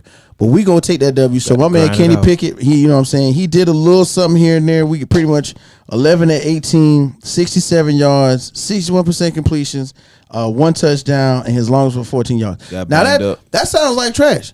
But guess what? We in the end had to use our second string quarterback, Mitchell Trubisky. Yeah. And Mitchell Trubisky came and saved the day. All right. So shout out to, you know what I'm saying, Coach Tomlin. Claypool, baby. Right. Shout out to Chase Claypool. Chase Claypool showed up real big. Najee Harris, another game in which I think, you know, if we would have took the ball out of the quarterback's hands a little more, it wouldn't have seemed so risky. But Najee Harris did a great job. The offensive line is kind of solidifying as the season goes along. It's still a little scary to me because, you know, they got the Kenny Pickett. So, but at the same time, I like the idea that Mitchell Trubisky, he got a chance to sit down. You know, sometimes like as a parent, you know, your mom or your dad would take stuff away from you and you value it more when you get it back. I feel like Mitchell Trubisky is going to do that now, you know, if he has to play again this coming week, because it's possible that Kenny Pickett's going to be out due to, you know, concussion protocol stuff. So if Mitchell Trubisky has to play and start again, I think that he will value the safety of the offense just a little bit more, because he was kind of getting a little crazy out there in the first couple of weeks. But I really like that, man. So big shouts out to the Steelers getting that win over the Bucs. And for real though, Tom Brady looked human. Yeah, he was out there yelling at them offensive linemen like they was his kids. That was crazy. Yeah, man. He was frustrated out there. And several different shows, several different networks. They were saying, like, you know, the era in which Tom Brady could do that. Oh yeah, okay. I see how you get it smoothly. We can't do that. Correct. But the era in which, you know, Tom Brady could do that and get away with it is possibly over. This is a whole nother 10, 12 years worth of kids, you know, who are now adults getting yelled at by Tom Brady. Like, nobody ever likes it when your granddaddy yells at you when you ain't cut the grass the right way. So how do you think they feel? You know what I'm saying? How do you think they felt when it's Tom Brady? So is it happening? Is Tom Brady's time coming to an end right before our very eyes? I don't know. We'll see. Just tune in next week to the next episode of Dragon Ball Z. Anyway, so we got the 49ers. Let's skip to some. He recently said he not gonna retire though. No, yeah, he just not. Yeah, but did you see how he looked? Yeah. Tom Brady looking like he's starting to look like, you know, the Thriller zombies. His face looked real gaunt. Like he's like, you know how you go up to somebody, man, what you doing? You all right, man? You, oh man, I'm on a keto diet. What? Tom Brady looked like he switched his diet up. He don't even look the same no more. We gonna get down to a big game, Jets and Packers. Oh my God, who would have thought? Hey, Sauce was saucing on them boys. Man. Sauce playing a good Gardner. Game. That Jets defense really is really alive. And Salah has those boys playing some good football in New York. They're running the ball crazy with Breece Hall and Michael Carter. Especially Breece Hall. He's really seeing a lot of targets and thrown out of the backfield and carries. Also, it's kind of a controversy in New York right now. Elijah Moore requesting a trade, saying he's not getting the ball, which he really not. He really not. I don't know why he's not getting the ball. He's a dynamic playmaker, but they do have some other guys like Gary Wilson who they drafted, who they want to get the ball to. But we'll see. We'll see how that unfolds, man. This trade deadline November 1st in the NFL is going to be a lot of guys getting moved around. And then we got Aaron Rodgers, you know what I'm saying, looking like the OG, but he's upset again. But is he going to say patience or panic? We don't know. We'll discuss that next week. Team that reach out to try to go get Elijah Moore, Green Bay. Yeah, honestly. Man. Listen, don't forget, Sammy Watkins got hurt. Randall Cobb just got carted off with a bad ankle injury. Right. So they kind of thin at the wide receiver, especially veteran wise. Hey, and don't forget, Carolina got a fire sale going on right now, so everyone must go. All right. DJ Moore might be on the move now. Check it out. So we're gonna go ahead and jump on down to another big game we saw. We talking about the Bills and the Chiefs. Man, let me tell you, what a shootout that was right there. 24-20. That don't even explain the score. Shootout. The score really, it was more defensive. It was defensive, but it was a shootout in everybody else's mind because we thought it was going to be one. That Josh Allen hurdle was the Josh Allen hurdle was nice the big the big part of it. That was a nice play. The Bills defense came up with a big stop and intercepted Patrick Mahomes on that last drive and sealed the deal. Sealed the deal. And you know what? the money that they paid Von Miller is coming to fruition. I think he worth every penny. I think I told everybody so bad. I think I told everybody the idea is I watched that Von Miller tape. We invites all the pass rushers to his house in Texas where they do all the chicken farms at camp. And he basically told everybody like, look, he got a bunch of moves, but he basically puts only 1 or 2 on for 3 quarters. By the 4th quarter, when you think you got him, that's when he pull out all kinds of tricks out his bag. And I think he did that because that interception that you mentioned, Joe, was pretty much brought to you by the pressure from Von Miller, and that's what you paid him for, to run after the quarterback in the 4th quarter and scare him off his pivot so he can't do what he needs to do. Then the next big game, the Cowboys versus the Eagles, the battle for the NFC East, and I'm telling you, we had to rush to a conclusion for that one because that was a really good one, man. I'm telling you, I had to watch that one from beginning to end. Top to bottom, jumped out. The Eagles real heavy. Listen, the Eagles are for real. That new age RPO that they're running right now is I ain't gonna say it's unstoppable, but it's hard to pick which one you're gonna stop. You're gonna stop the run. You're gonna stop the quarterback from running. You're gonna stop the quarterback from throwing. You can't stop all 3 at the same time. So I really like how they coming out with that one right now. You know what I'm saying? AJ Brown, beastie. Devontae Smith, beastie. You know what I'm saying? And I'm great coaching. What's that? Something I want to add, as you just said. Tannehill's on notice. You see it. Yeah, he had like 200 yards in Atlanta one day on one Sunday. Right. But how they're using him as a possession wide receiver, I see him getting to the end zone with a lot more ease than when he had Tannehill. Good. That was a good point. When Tannehill's getting him the ball, he's just all out of sorts, trying to gather his bearings. You know what I mean? Jalen Hurts is passing him. It looks so easy when Jalen Hurts is getting it to him, right? Well, he's passing him open, or he's catching it wide open, right? You know, and Tannehill, that was a struggle. Right. On that offense with Tannehill. You got a big point. It was like AJ Brown was like, he had to really fight people. Kind of remind me of Dez Bryant in his career. He had to fight everybody for a ball. It was like a 50-50 with everybody. All the time. He had to really, really manhandle to get it, but my bad. No, that was a great point, man. Real quick, we got these week 7 matchups. Yeah. What games catch your attention? So we damn sure won't talk about no damn Broncos. Oh man, we next week we're gonna give it one more week. We're gonna have a segment about what's wrong with Russ. We definitely next week we're gonna talk about what's wrong with Russ. We ain't gonna talk about Russ right now. Broncos country, let's ride. Hey, but looking as far as week 7 matchups, I mean Christian McCaffrey just got traded to the 49ers and they play the Kansas City Chiefs. That's gonna be very interesting now. It's gonna be very interesting. That's probably the game of the week. And they home. Yeah, it's gonna be a good one. Right? I'm gonna keep it real, man. Chargers Seahawks down there at the bottom, man. You know what I'm saying? Like let's keep it real, man. You know, the Chargers actually are dealing with some things right now. Their quarterback actually is coming off of like a slight rib injury, which looks like it hindered them a little bit on Monday night. And then of course, you know what I'm saying, my man, they wrote me, but I ain't right back. You know what I'm saying? Out here for the Seahawks playing quarterback.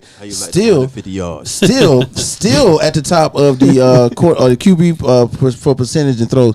Like so we gotta give my man Geno Smith some love.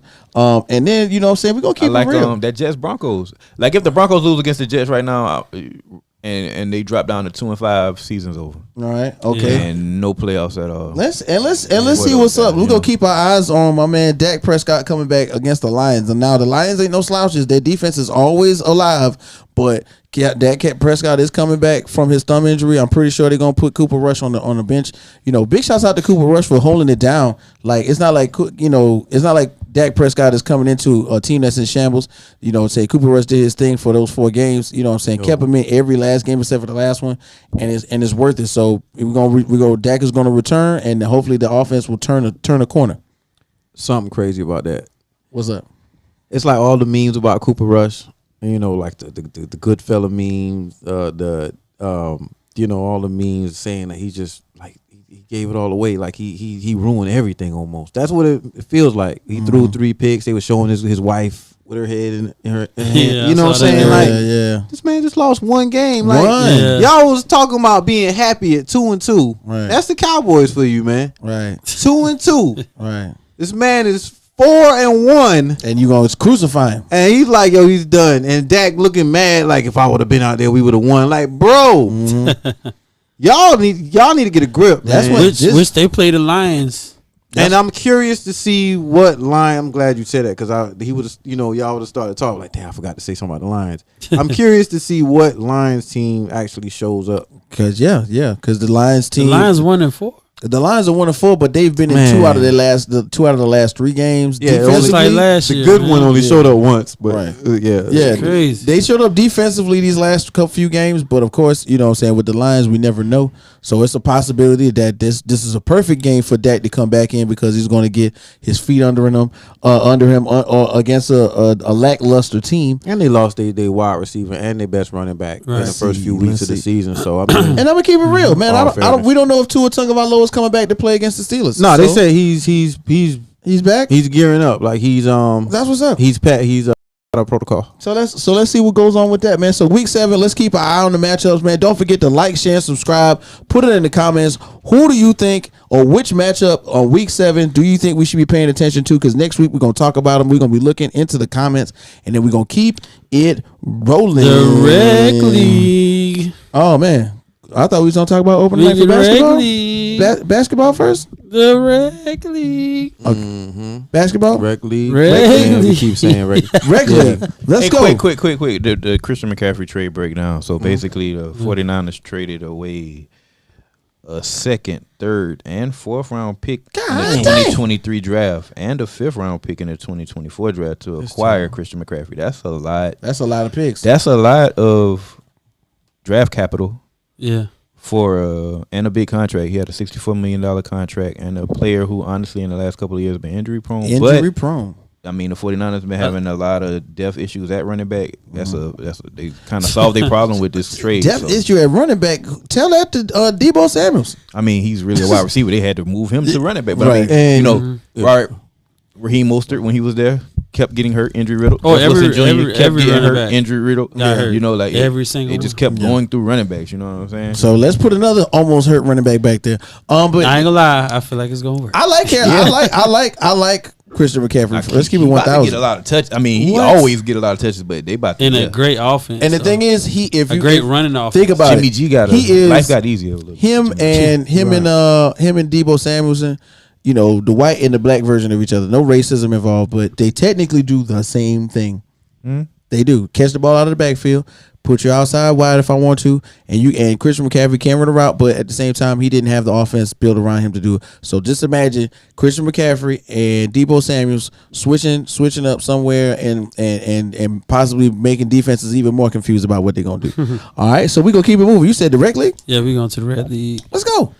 Let's see. Week 6? Week 6 in the rec league. Another week, another L. Talk about it. I can sing on this one. Ooh yeah. Hey, who did I beat by 1 point? Ooh yeah. Oh, what? No, I didn't. I actually yeah. Oh, okay. I got you. Right. So we gonna keep it rolling. So the whole point is right now, we got Run Amok, we got Coach Joey. Sunday Service T Sweat, man. The head-to-head homeboy matchup.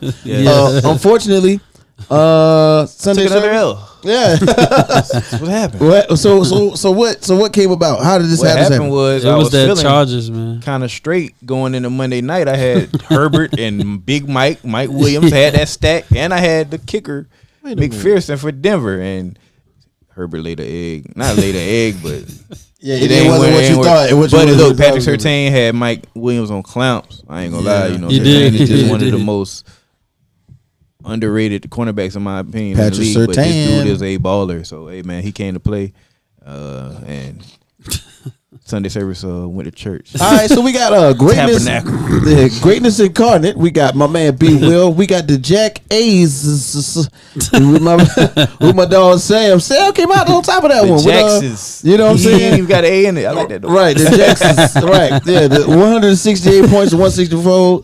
And then we got B Will out here. B Will, man, shout out to you, dog. You've been kind of running roughshod on the league. So you got to take a L someday, bro. Then we got RPGs. Jay, what it do though? And then we got the Juice with Kareem, man. Kareem Muse, what's going on? Skullduggery, my dog. What's up? Hey man, Chill, Billy. I got something to say about that. Talk about it. I forgot to actually. Great Skull, what's happening, man? Yeah, I actually, he's the Juice. Kareem is known as. Do I have that in there? I What? sent that to you. Do it. What happened? Never mind. Basically, he had the picture of the white Bronco. That was funny. I saw it as his avatar. So I changed my picture to the Highway Patrol. Wow. And we got our man. So wow. That's how it works. Low key shots. I like that though. I like it though. Shout out to the Juice. All right, so then we got SE Inferno. Shout out to my dog Freeport. What it do though? Billy Boy Entertainment, MMR. What it do? Shout out to Vito with all the trash talking. Chill Belichick. Chat up. Shout out to Vito with the W. Hey, you had to do that on his birthday, man. Right. You heard him, dog. You heard him on that one. Hey, if y'all play again, that's gonna be a great matchup. Right, we gonna come back and touch on that one. And last but not least, hey, I got Mister, I ain't setting the lineup. I don't care. They don't buy. It was a lot going on. We gonna let it fly. They hurt. How? We gonna make it work. And it was by less than a point. Right, it was a lot going on this weekend. But next thing I know, I looked up and I was winning. I said, yes. You got the dudes from the Direct TV on the sideline. Hey man, the commercial. Right.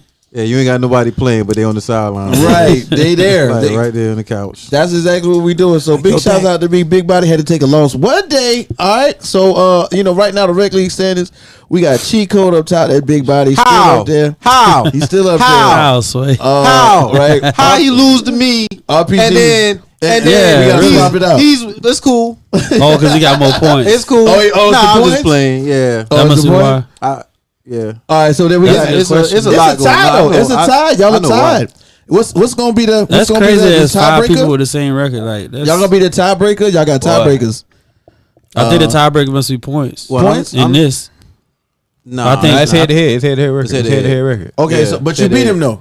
Yeah, I beat him. Right. But he also he lost to you, which I'm not saying like, but he lost to you. That should drop him down some place. But you know what I'm saying, I took too many losses, man. So I know good and well I got Freeport. Okay, but don't worry about that. Freeport, what it do?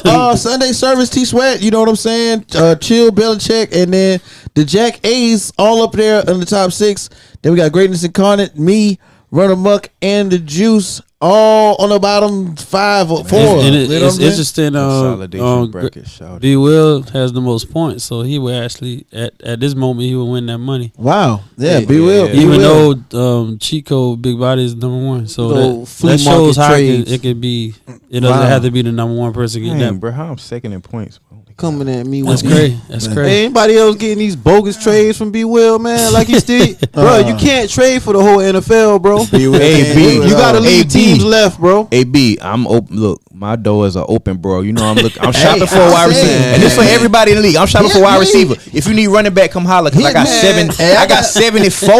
They all good. Hey, he gonna send you a hurt running back. Who's your best receivers? I got some openers. It was Hollywood Brown till he got hurt. Now I got Keenan Allen, Mike Williams, Devontae Smith. So he gonna want Mike, Keenan, he can do that. I can and another dude, and then he's gonna want. I want Mike Evans. He gonna give you a running back that ain't gonna play. I don't need no more running backs. I got Christian McCaffrey, Nick Chubb, Joe Mixon, Pierce. I'm running back heavy. I need a receiver. So if you struggling at running back, because it ain't no way y'all got running backs. Me and B Will got the best one. I don't got no running backs. Whoa. Man, Big stunner. what you want? Wow. Hey, number 1 in the rec room. Rest of y'all. Hey man, That's the clean version. It's the clean. Yeah. Let me hear I'm about to lead this day. About to run this day. You know what I'm saying? I'm about to wreck the rec room. Lead that. Hey man, if you don't recognize that voice, that's one of the big homies, man. Big Body, one of our number 1 supporters, that man. Ordering his Christian McCaffrey jersey right now. He about to get 49ers ready, man. So make sure, hey, you know what it is, man. Make sure you like, share, and subscribe to the Rec Room Podcast, just like your boy Big Body did, because we're going to be back again with the more coverage. Oh, man, son. What's that about? Hey, I'm sorry. Hey, I'm a little excited today. I wonder what is it about? I'm a little excited right now. What is that about? I'm a little excited right now. Tell the homies. All right, first I'm going to say, man, Merry Christmas, Joe. You know what I'm saying? Because you got that win. You know what I'm saying? Wow. That's your Christmas present. I'm just letting you know ahead of time. Wow. That's your Christmas present. So, all right. So hold on. Wow. He really in his feelings that he took that L though. That's really what it's about, America. Wow. Okay. No, it's not. Really, yeah, it is. Stop. Because I play him. Like, why? See the pie? Nah. The pie, you know what I'm saying? That came out of nowhere. I know it. You know what I'm saying? That was a response to you with it. And then I get on two of them, bro. You did okay. This your second time. Let's go back in the block.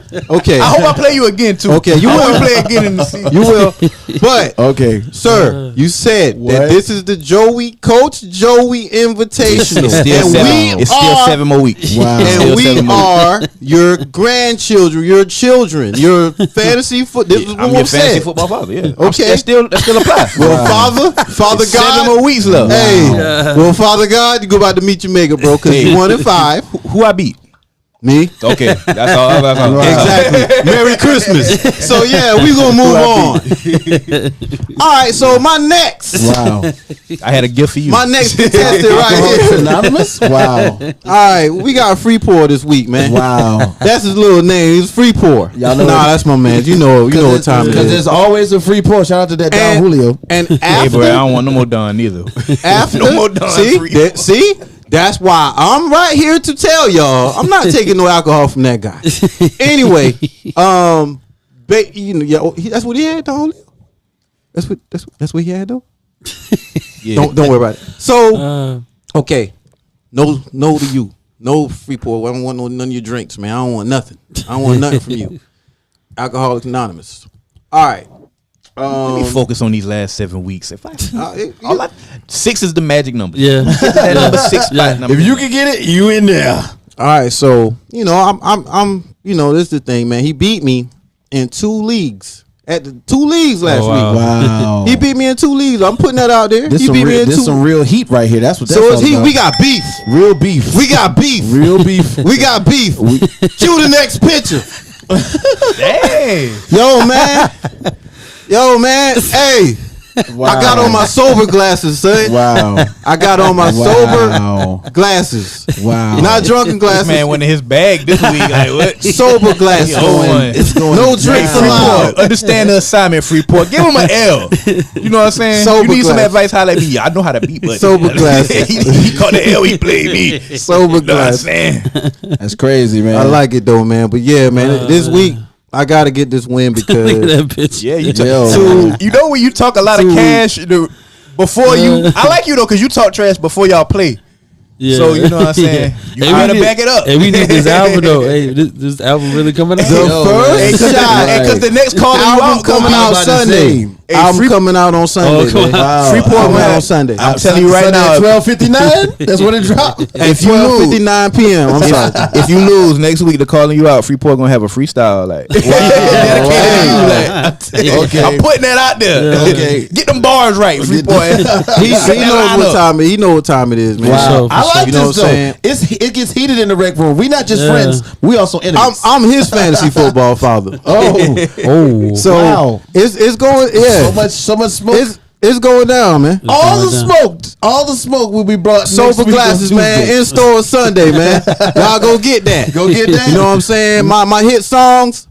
Hold up. That's one of them. hit songs. I'm number one. Set my lineup. No drinks.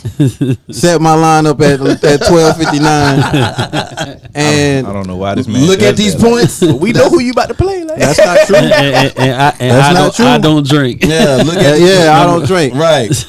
But I Bruh. mean, yeah. Who called me so far? I mean, you say you know who I'm gonna put in my lineup. I mean, but so bruh, far I got people- 3 calls. Justin Jefferson. I mean, it's guaranteed players you gonna start, but you might have one spot where you might finagle. But I mean, I don't know what the purpose of that is. put everybody on the bench. I don't know what's the purpose of that. I don't know. Hey man, until you get that 6th win, until you get up there, I got and win, that. Hey, what win I got though? Oh, yeah, okay. Yes, Okay. I'm getting my There's a lot of football left. That's all I'm gonna tell you. It's a lot of bag getting in. I'm sorry. Let's put this back down. Dak back. I got Dak back too. So yo, we sat here for 5 hours, bro. Who was doing fantasy football mock drafts? I mean, first of all, this is just one league. I'm just saying. This is the only league. I'm just saying where you did 200 mock drafts, bro. Hey, man. If I do 200 mock drafts, I'm winning everything. We calling them out. I'm just saying. I still got a chance to win. Hey, put them The scores back first up. I'm 2 in points, so I still got a chance to win some money. Were fired by If you Coach Joey. Go look at my numbers now. 9-19. The only person who got more points than me is Will. So I'm still in play for some money. But my whole thing is, don't do that now. Don't act like I'm just getting dragged. It's just that I'm scoring a lot of points. Other people are scoring a scoring little bit more. your Having record shows that you're getting dragged. Wow. And I dragged you. We won. That's cool. So, We hey, want all the smoke. Merry Christmas. I'll see you next season. All the It ain't smoke over yet. here on the Rec Room It's podcast. over. It ain't over yet. It's not over yet. We still got 6 I more don't give weeks. up. Just like celebrity birthday. Hey, celebrity birthday. Let's get it. All right, we got vice presidents. Kamala Harris. Miss Harris. All right now. She smell like shea butter. I know she do. Shout out to wow. with some. Oh, hold on. Look at my dog out there, bro. A couple of my dogs out there. Is he okay? What happened? Okay, so we also got yeah, I know exactly what it is. Yeah. Is that hold on. First of all, is that Tom Hanks? No. Is that Joe? DiMaggio? Is that Mickey? Mickey Is Mantle. that- Mickey Mantle. Hold on, man. I'm trying. Okay. Yeah, that's Mickey Mantle. Yeah. Okay. So big shout out to the Mantle. You know, I wish I knew his stats. All right, we can always know? Google those. But Yeah, hey, my toothpick at. but big shout out to the machismo. You know, I'm saying the bad guy. the bad guy. Man, R.I.P. Yeah. Scott Hall. You know who's oozing Hey, Chico. with machismo? You know who's and yo, I ain't gonna lie to you though. Hey, man, I raised that it. Wolfpack music was the hardest music ever. Like when they had Just that entrance, dog, when they was coming out, and my dog into the strut like that. Man, come on, man. Y'all remember that? And like Conan, man. y'all remember Conan? I just liked it. Yeah, but I like the original three. I just like Hulk Hogan, Scott Hall, and Kevin Nash. Like when they came out. Like, we dig that. We the dig entrance that. was just amazing. Then we got Young Boy. We got NBA Young Boy. Never be broke again. Yo, shout out to him. He is now. He now has the most. He's tied with Jay-Z for the most charted albums in rap history. That's crazy. Because dropping album after album. Yeah, because he dropped like 2.5 a year. He like 23, 24. Yeah, he dropped like 2.5 a year. He just had like his 9th child at 23. He's out here doing it crazy. Pause. You know what I mean? And then we got Big Snoop Dogg, the big uncle. Shout out to my uncle. Big Snoop. 51. You know what I'm saying? 51. If That's y'all don't it? know. If y'all don't know, Snoop Dogg went back, talked to Suge Knight, and now is the owner of Death Row Records. So watch how Death Row comes back in 2023, real big. Nah, he ain't talking to Suge. Suge man had lost Death Row. Yeah, I mean, but you still gotta go holler at Suge. I don't care what you say. Who got the paperwork? You still got to go talk to Suge. Mm-hmm. All right, you should pick up that phone and say, "Hey man, You have a collect call from. right. Hey man, you got to collect calls. No, Suge got a cell phone in there. Suge got a cell phone, and he FaceTime you in that boy. Hey. Be like, hey, bro, I got Death Row, and you know what I'm saying? We gonna holler at you and pray for you. So big shouts out to him. Hey man, you know what? We got a couple last thoughts. Don't forget the opening day of basketball was tipped off Tuesday. The Golden State Warriors received their rings ring night. They took on the Los Angeles Lakers and put a little whooping on them. Little whooping. You know what I'm saying? And then also we was in here watching the Celtics and the 76ers. The Celtics, when they had to put a little whooping on the 76ers, showed them who still runs the East. And it was a plethora of games that came on today that we will cover in depth next week for sure. Also, let's talk about it. Y'all know how we go where they don't go, right? With Rec Room Sports. Guess what? Just now came back around, y'all. What? Hockey. So it's so icy. We gonna be back talking about hockey again All right here on Rec Room Sports Podcast. And something else I wanted to throw in there. You know what I'm saying? You know, we talk about a lot of stuff. One of the big things, one of the big events that just went down, you know what I'm saying, actually last week as well, on last Saturday. My partner, somebody I look up to as like, you know, a hero in the African American community as far as what he does, what he brings, what he actually does and talks and sounds like every day. Deontay Wilder, all right, beat Robert Helenius in the first round, okay, by knockout in his debut fight back into the ring after like a 2-year hiatus after he had lost to Tyson Fury. So I want to give a big shout out to the Bronze Bomber Bomb Squad. Yeah, if you already know what time it is when we do that, though. You know what I'm saying? Of course, we haven't seen the Bronze Bomber in a long time, but you know, hey, sometimes you know when you got money like that, you could lay off 2 years. You could do what you want to do and take care of his kids. You know what I mean? But at the same time, you also want to give us, you know what I'm saying, make sure everybody knows that hey, he back in the building. The heavyweight champ will be back fighting again in another 6 months, and I won't say it's against Tyson Fury immediately.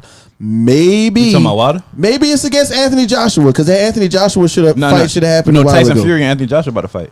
No, they are. Yeah, they about to fight. I'm sick of them. I'm sick of them. Yeah. I'm sick of them. I ain't gonna lie. I love the Gypsy King. He don't need to fight the Gypsy King right now, but I love the Gypsy King. Hey man, shout out to the Lakers right now. The Lakers are losing to the Clippers, 81-86 right now. That's what's really going on with that. I don't know. We need some 3-point shooting. That's what's going on with that. Looks like a trade is in the works for Russell to possibly go to Indiana.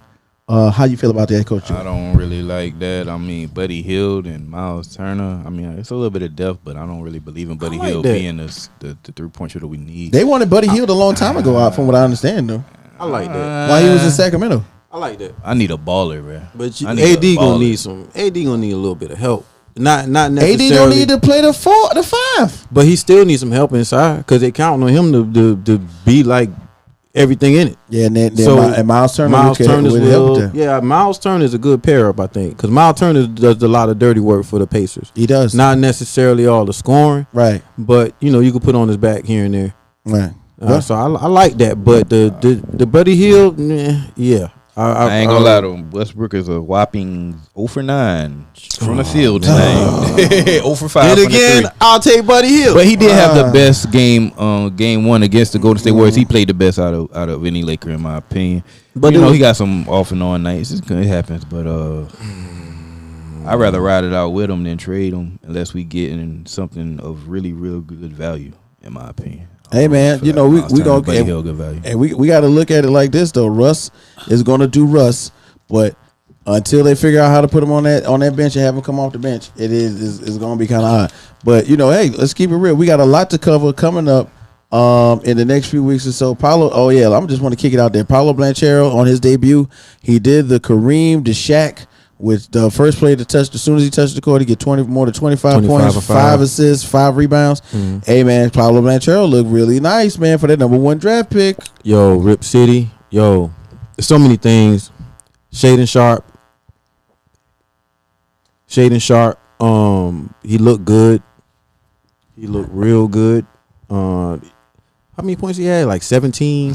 Oh yeah, Shaden Sharp for y'all. It looked the unknown, we talked about the unknown was known, you know, and to see that a guy that didn't play since high school, right, in a real organized game, right, to go out there in the NBA and be confident, just confident, just period, not also playing well, but just the confidence that it took. He was 3 for 3, from 3. And like just like you say, he hasn't played an organized basketball game. I would have 2 years. I would have probably threw up on the court. You might have. You know what I'm saying? Like, But it's the moment he's been waiting for. He didn't even forget playing for Calipari. I want to play in the league. And yeah, you're right. Yeah, they could be that could be it too. But Calipari is a businessman, so you don't like me? All right, I can get you out of here. Yeah. So also, man, going to the Hawks. I'm gonna post that soon. Going to see the Hawks I saw the Hawks and the Rockets. That was great. I'm real excited, and I'm a Portland fan. But, you know, I go where it's at on the East Coast. I like the fact that we gotta find it. I like the fact that both Trey and DeJounte Murray both combined for 24 assists. That was almost unheard of, man. The swag that they played with, the confidence they played with, going into last night, it seems like a different team, man. Look like they've been playing with each other for a while, right? Yeah, I mean, other than summer league, years at least. Right. They probably got something in at some point in time. When they're a little younger. Right. I like what I see from the team. I remember at one time they couldn't really get somebody passing the ball to Trey. This is what stuck out to me, and somebody said it. I wasn't really paying attention. Somebody passing the ball to Trey for an open three. Right. I don't think I ever remember seeing it like that. Right. You don't get to see Trey get an open three. Right. Pass to him. He passed for him to get an open three. Right. That DeJounte Murray signing is acquisition is going to be it's going to pay dividends. It's going to send ripples across at least the Southeast Division. Right. Magic I see some games. They're going to win more games than last season. They're going to win more games. But I don't see them, being any contenders. Just, man, an 82 game season is a long time, man. Everybody looks good the first game. Everybody's well rested. Everybody's on top of the game. At least mostly everybody. It takes a while, man. It's a long time. You get unhealthy. People get hurt. It's going to be hard to get those wins. But I was really excited to see Atlanta Hawks, man. Like that backcourt, 24 assists combined. I haven't seen that in a long time with two guards out the back, same backcourt. Hey, and you're right. And hey, another big debut, and we're gonna cap it off with this one.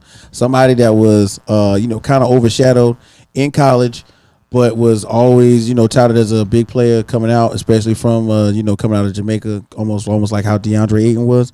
Nick Richards for Charlotte. Nick Richards for Charlotte. I was hearing a lot about him the last couple of years when the draft combine came in. He didn't go. He ended up going back to Kentucky. Then of course how Kyler Perry does. He got so many players. You kind of got him as a projected first rounder, but he ended up coming off the bench. Last night did 19 and 10 for the Hornets. So big shouts out to the Hornets, on the low, and then also the Atlanta Hawks. You know what I'm saying? We're gonna hear more about the Atlanta Hawks with when Jay goes out that way. And of course, you know how we do here at the Rec Room. We go where they don't go.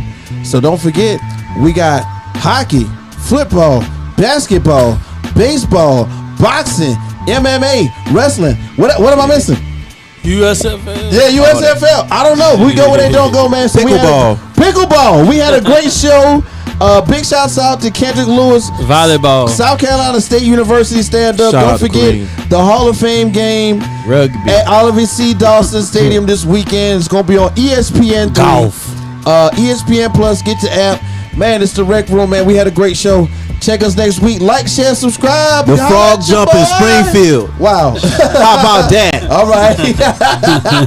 Make sure you like, share, subscribe, baby. We here. Peace out. Jump rope.